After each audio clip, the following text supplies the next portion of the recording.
2023. Follow akun ini kalau kalian suka dengan nutrisi motivasi bisnis setiap hari gratis. Nah, kali ini kita akan membahas mengenai psikologi ekonomi.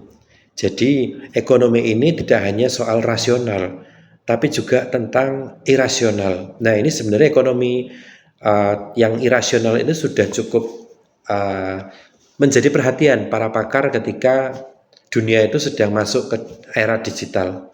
Jadi ternyata itu market itu bukan hanya merespon masalah-masalah kemudian nyari solusinya, enggak gitu kan.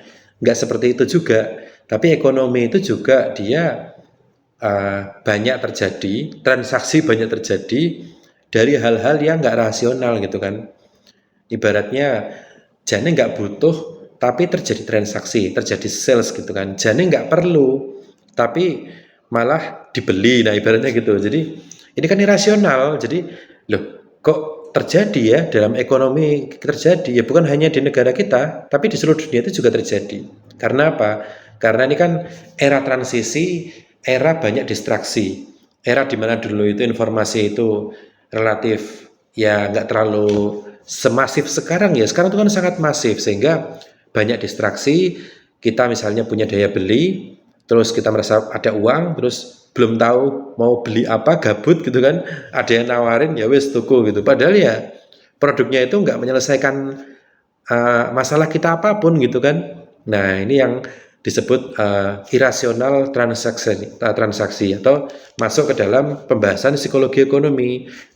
Nah, ini juga jadi perhatian para pakar dan ke depan itu ini juga jadi satu hal yang memang bisa bisa pelajari. Kalau di TikTok itu juga live stream itu unik juga ya untuk menghibur orang-orang melakukan misalnya saya mengguyur sekali kalau dikasih mawar satu gitu kan. Nah, itu ya seperti itu juga psikologi ekonomi dari user kemudian melihat merasa terhibur dengan konten kreator kemudian memberikan mawar kan juga uang juga ya.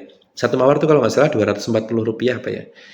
Oke, tap 2 kali kalau kalian suka dengan postingan-postingan seperti ini. Makasih ya.